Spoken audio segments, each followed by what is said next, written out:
So I've got Miss Coco here. We're working on a combination of two things, which are building a solid foundation for other things later. The first one is super duper easy. It's called the name game. Basically putting a lot of value on saying her name. This is going to help build a foundation for come when called. This is also going to help you whenever, it's going to help you play a game kind of to work through her reactivity. So when she sees a dog on leash, you want to start at a little bit of a distance, say her name, give her a treat every single time she looks away from the trigger and back at you. She is doing very well with that, and that kind of helps her. The longer she stares at something, the higher her emotions rise. And so if you can kind of hit a reset button, you're able to keep her below threshold so much easier depending on her situation, where she's at, what she sees. So the second thing we're working on today is a game called All Four on the Floor. It's going to help you with her jumping up.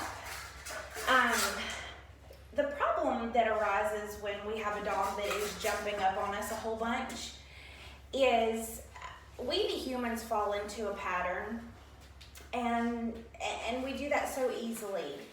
It's also unfortunate because dogs are so easy to pick up a pattern. So another thing that happens with jumping up is a lot of times we accidentally reinforce the unwanted behavior.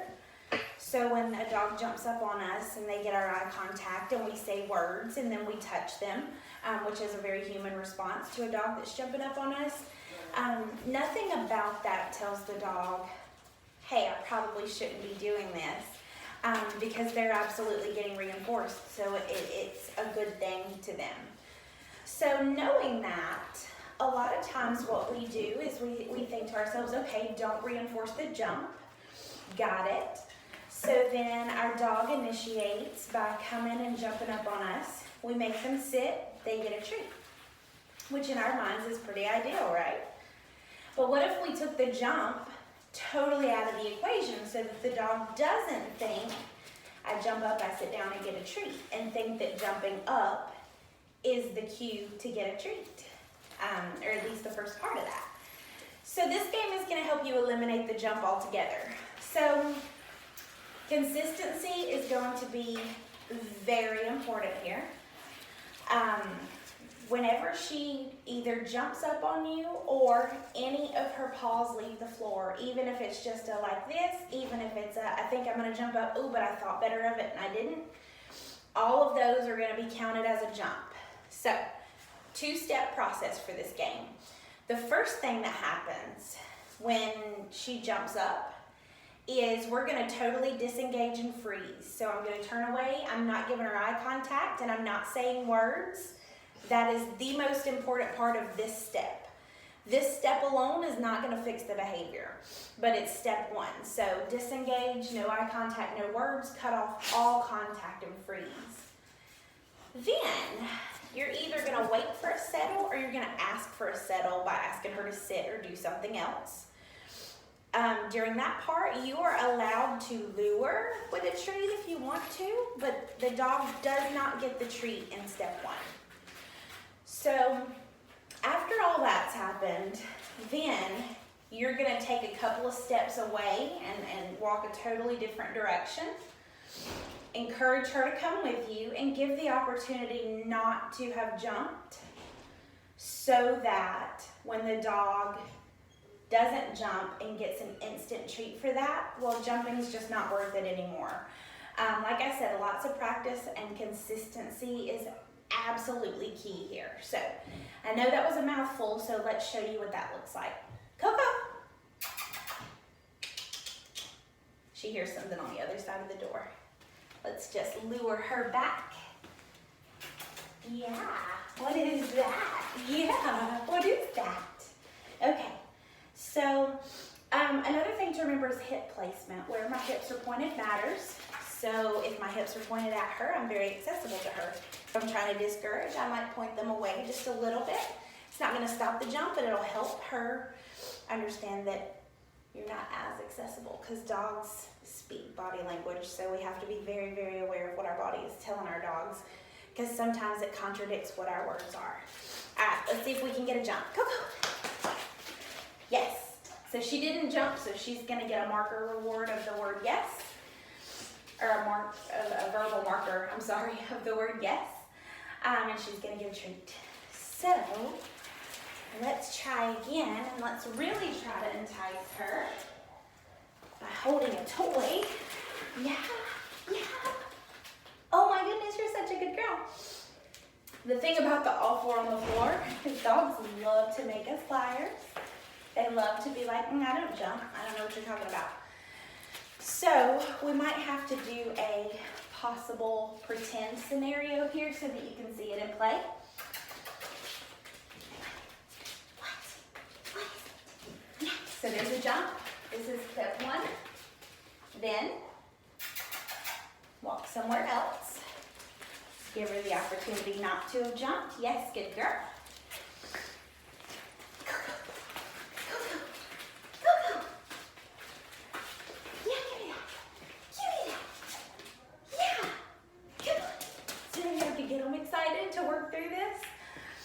If you're wanting to just practice, here's the beauty of this game. This is my favorite part, so don't get discouraged. Real life is that even us dog trainers don't carry treats on us 24/7. So a lot of training games that you have to play, you have to initiate and you have to be ready. This is not one of those games, so that instantly makes it one of my favorites. Excuse me. So let's say training is the last thing in my mind. I'm just at home hanging out. Or maybe I'm just walking in the door. My dog comes up and jumps on me. That's the game. So it's way more set up for real life in that the dog's gonna initiate that jump. I'm gonna cut off all contact, freeze, give the dog nothing. Remember, no eye contact, no words. Then, as soon as I'm ready to move for that step two, I can run and grab a treat or a toy or something the dog loves. And when the dog comes up to me and doesn't jump up, bam, there you go. Here's your treat, here's your toy, here's whatever. So you're able to work through that when it's real and you're not having to do what I was just having to do to simulate and ask for it to correct it. So this is a game that you can play, but let her initiate when she jumps, because that's the real life time that she's actually going to be jumping up on you. So you can definitely, especially if you can, maybe set up a situation in that she's in a room, you're outside of the room, and you come in. When you come in, you're excited. Hey, Coco, what are you doing, Coco? Oh my goodness. Yes, good girl.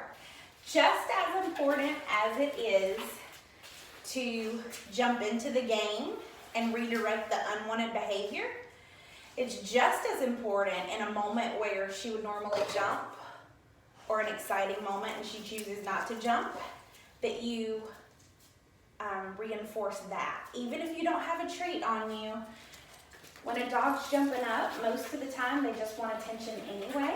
So if we give it to them for not jumping, they're definitely gonna value that more. So let's say I don't have a treat in my hand and I just walked into the room. Yes, that's a good girl. She gets all my attention. See how she jumped up? I came up immediately. I'm gonna walk somewhere else.